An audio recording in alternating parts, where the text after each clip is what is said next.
Hello students, welcome to 12 physics class. तो 12 physics में देखिए, पिछली वीडियो में मैंने आपको ट्रांसफार्मर करवाया था। तो आज करवाएंगे एक तो लॉसेस इन ट्रांसफार्मर, दो टॉपिक करवाऊंगा मैं, और एक वाटलेस करंट। दोनों छोटे छोटे टॉपिक्स हैं। तो पहले वाटलेस करंट देखिए। वाटलेस, वाट जो है ये यूनिट होती है पावर की। तो वाटलेस का मतलब बिना पावर वाला, लेस का मतलब बिना के। तो बिना पावर वाला करंट। तो इलेक्ट्रिक सर्किट में करंट का एक पार्ट ऐसा भी होता है, कंपोनेंट होता है करंट का, जो पावर में जिसका कंट्रीब्यूशन होता ही नहीं। तो ये नई बात आज आप सीखेंगे, क्योंकि 10th तक जो बातें सीखते हैं थोड़ी बहुत होती है, वो आगे नेक्स्ट क्लासेस में ज़्यादा डिटेल आती है। तो करंट का एक कंपोनेंट होता है जो पावर में जिसका कोई कंट्रीब्यूशन नहीं होता, तो उसको कहते हैं वाटलेस करंट। देखो, ये ग्राफ से पता चलेगा आपको सही। ये ग्राफ पे फोकस में कर देता हूँ। देखो, ये है एक्स एक्सिस और ये वाई एक्सिस। तो करंट ले लिया एक्स एक्सिस के साथ आई वी। तो जो इंडक्टर है उसमें वोल्टेज आगे होती है करंट से। तो आगे कोई चीज़ है उसको दिखाते हैं एंटी क्लॉकवाइज, इस प्रकार फेजर डायग्राम में बताया था मैंने आपको। पिछली वीडियोस जिन्होंने नहीं देखी हैं या नहीं समझी हैं, तो उनको ये समझ में नहीं आएगी वीडियो। तो जो इंडक्टर है उसमें वोल्टेज पीछे होती है करंट से, सॉरी, वोल्टेज आगे होती है करंट से और करंट पीछे होता है वोल्टेज से। वोल्टेज आगे होती है, तो आगे जो है कंपोनेंट उसको एंटी क्लॉकवाइज दिखाते हैं। तो यहाँ आई वी है तो इसके एंटी क्लॉकवाइज ऐसे दिखाएंगे, ऐसे क्लॉक से उल्टा एंटी क्लॉकवाइज ऐसे दिखाएंगे। तो voltage E we anti clockwise दिखा दी करंट से, और ये जो फाई है फाई एंगल होगा। तो आई वी और ई वी क्या है? I V is RMS value of current and E V is RMS value of voltage. तो जो वोल्टेज है वो करंट से फाई एंगल से आगे है। तो जो आई वी है इसके दो कंपोनेंट्स बन जाएंगे। वेक्टर्स के चैप्टर में आपको 11th क्लास में बताया हुआ है। जो कंपोनेंट एंगल के साथ है वो कोस होता है, कोस थीटा। तो एंगल यहाँ फाई है, तो ये एंगल के साथ वाला जो कंपोनेंट है, एंगल के साथ वाला, ये कोस बनेगा आई वी कोस फाई।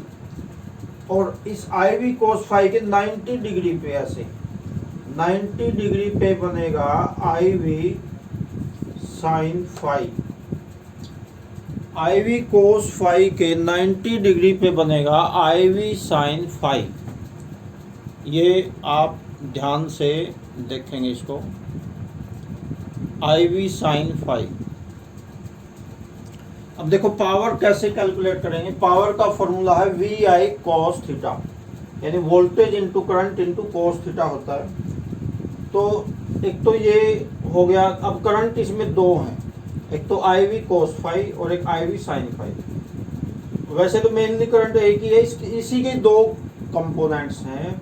एक कंपोनेंट तो है आई वी कॉस फाई और एक है आई वी साइन फाई।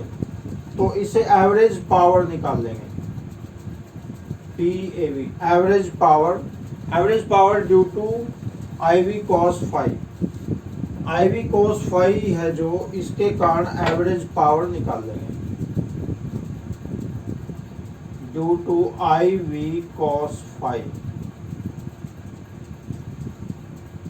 इसके कारण एवरेज पावर निकालेंगे।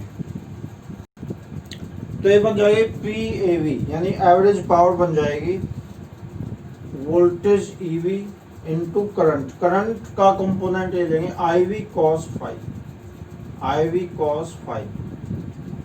ये वोल्टेज हो गई V I, voltage into current into cos theta भी होता है। तो कोस थीटा यहाँ पे बनेगा 0 डिग्री। 0 डिग्री क्यों बना है? क्योंकि ये जो कंपोनेंट है, ग्राफ से समझेंगे, आई वी कोस फाइव और ई वी, इन दोनों के बीच का एंगल 0 डिग्री है, क्योंकि उसी लाइन पे ई वी है और उसी लाइन पे ये है आई वी कोस फाइव। तो दोनों के बीच का ई वी और इस करंट वोल्टेज और करंट के बीच का जो एंगल है वो 0 डिग्री है, तो कोस 0 लगेगा। तो पावर का फॉर्मूला बताया हुआ आपको, वी आई कोस फाइव, तो ये वी हो गया, ये आई हो गया और ये कोस थीटा हो गया। अब कोस 0 जो होता है इसकी वैल्यू 1 होती है, तो जो एवरेज पावर आ जाएगी E V I V cos phi, E V I V cos, ये तो 1 हो गया, तो एवरेज पावर बन गई E V I V cos phi. तो ये एवरेज पावर है इसके कारण, आई वी कॉस फाइव के कारण, कॉस फाइव वाले कंपोनेंट के कारण। अब दूसरे कंपोनेंट के कारण भी निकाल लेंगे, इस वाले के कारण, average power due to I V sine phi, sine phi वाले के कारण भी एवरेज पावर निकालेंगे। तो बन जाएगा P A V equal to E V I we,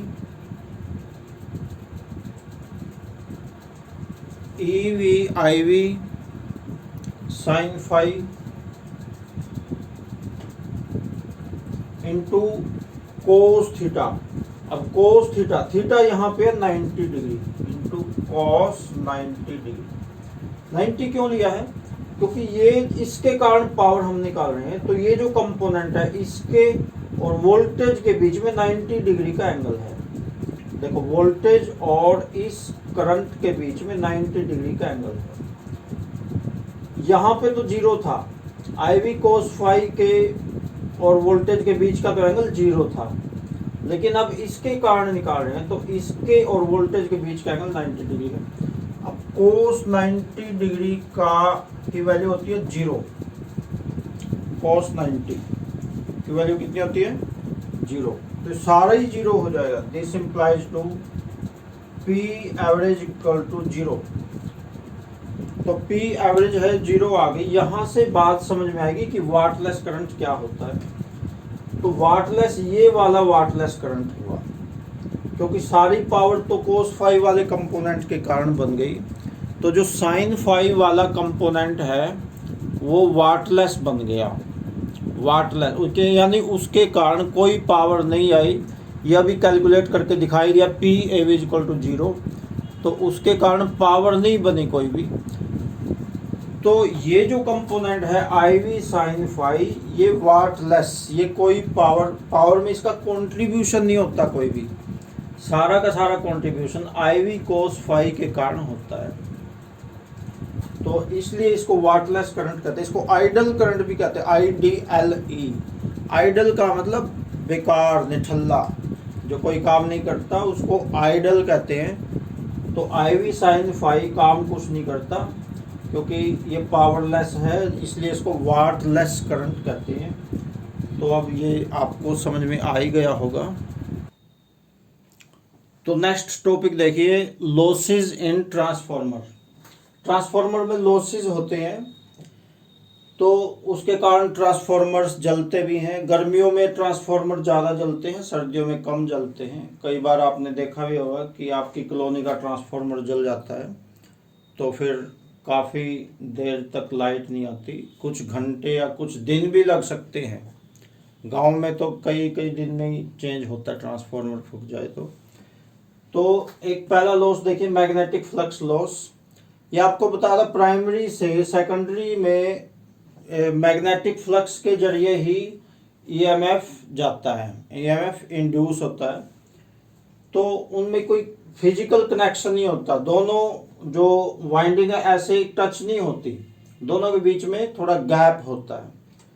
तो प्राइमरी की जो मैग्नेटिक फ्लक्स है वो सारी की सारी सेकेंडरी में नहीं जा पाती, तो इस लॉस को कहते हैं magnetic flux loss.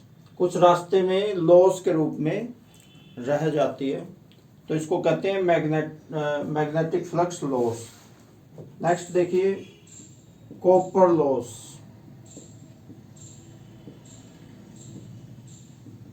Copper loss क्या होता है, ट्रांसफॉर्मर वाली वीडियो जिसने नहीं देखी उसको ये समझ में नहीं आएगा। तो कॉपर लॉस होता है जो वाइंडिंग होती है, प्राइमरी वाइंडिंग और सेकेंडरी वाइंडिंग, वो कॉपर वायर से वाइंड करके बनती है, वो इंसुलेटेड कॉपर वायर से। तो हालांकि कॉपर का रेजिस्टेंस थोड़ा होता है लेकिन फिर भी होता तो है, और उस लॉस के कारण हीट बनती है रेजिस्टेंस के कारण। उस हीट का फॉर्मूला होता है I²RT। ये आपको सेकंड यूनिट में बताया था, I²RT। आई करंट पास होता है उसका स्क्वायर। जैसे करंट 3 गुना हो गया तो हीट 9 गुना बढ़ जाएगी, और आर रेजिस्टेंस और टी टाइम बढ़ेगा, रेजिस्टेंस बढ़ेगा, करंट बढ़ेगा तो हीट भी बढ़ेगी। तो इस हीट के कारण ट्रांसफॉर्मर गर्म हो जाता है। तो जैसे गर्मियों में लोड ज़्यादा हो जाता है, लोग एसी भी चलाते हैं, तो उसके कारण लोड ज़्यादा हो जाता है। तो करंट मान लो दुगना हो गया तो हीट 4 गुना बढ़ेगी। लोड अगर 4 गुना हो गया, नॉर्मल लोड से 4 गुना हो गया तो हीट 16 गुना बढ़ जाएगी। तो इसी कारण गर्मियों में ट्रांसफॉर्मर ज़्यादा फूकते हैं, क्योंकि लोड बढ़ जाता है। लोग कूलर चलाते हैं, एसी चलाते हैं, तो इसे कहते हैं कॉपर लॉस, कॉपर वाइंडिंग के कारण। थर्ड होता है आयरन लॉस। अब देखिए, जिस कोर पे वाइंडिंग होती है वो सॉफ्ट आयरन की बनी होती है। तो हालांकि आपको बताया था कि वो सिंगल पीस की नहीं होती, उसमें छोटे छोटे पीसीज को जोड़ के तब उस कोर को बनाते हैं, जिस पे तार को बांधते हैं, तार को वाइंड करते हैं। लेकिन फिर भी उसमें थोड़े बहुत लॉसेज हो ही जाते हैं, एडी करंट लॉसेज हो जाते हैं। तो उस एडी करंट लॉस को कहते हैं आयरन लॉस। हालांकि अगर लैमिनेटेड शीट से बनाए कोर को तो एडी करंट्स कम बनते हैं, लेकिन बनते हैं, फिर भी थोड़े बनेंगे लेकिन बनेंगे। तो वो हो गया आयरन लॉस।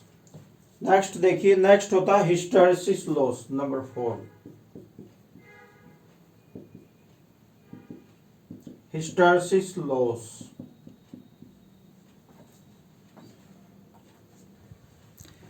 तो हिस्टैरिसीस लॉस क्या होता है, देखिए एसी इस टाइप की होती है, यहाँ पे फुल करंट है, ऊपर फुल पॉजिटिव करंट है, तो यहाँ पे ये फुल मैग्नेटाइजेशन बनेगी, फुल मैग्नेट बनेगी।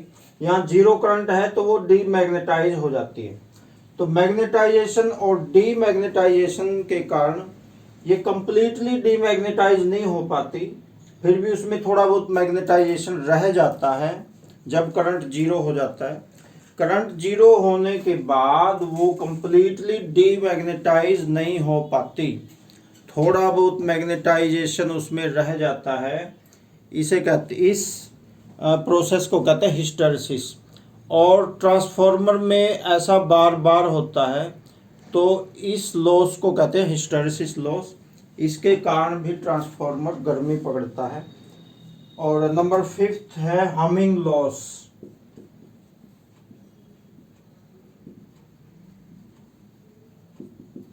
ये लॉस तब होता है जब ट्रांसफॉर्मर पे लोड ज़्यादा हो। तो कई बार आपने सुना होगा, देखा होगा कि ट्रांसफॉर्मर के साइड से जब गुजरते हैं तो ट्रांसफॉर्मर में से आवाज़ आती है, इस टाइप की आवाज़ आती है, मैं बोलता हूँ इस टाइप की आवाज़। इस टाइप की आवाज़ को हमिंग आवाज़ कहते हैं, हमिंग। तो हमिंग नॉइज़ कहते हैं इस टाइप की आवाज़ को। तो ट्रांसफॉर्मर में से अक्सर ऐसी आवाज़ तब आती है जब उसमें करंट ज़्यादा हो, लोड ज़्यादा हो। तो इस लॉस को कहते हैं हमिंग लॉस। तो इसके कारण ट्रांसफॉर्मर में वाइब्रेशन होती है, तो उस वाइब्रेशन के कारण भी ट्रांसफॉर्मर हीट पकड़ता है, तो इसे कहते हैं हमिंग लॉस। तो ये है लॉसेज इन ट्रांसफॉर्मर। तो आज की वीडियो में इतना ही रहेगा। ओके।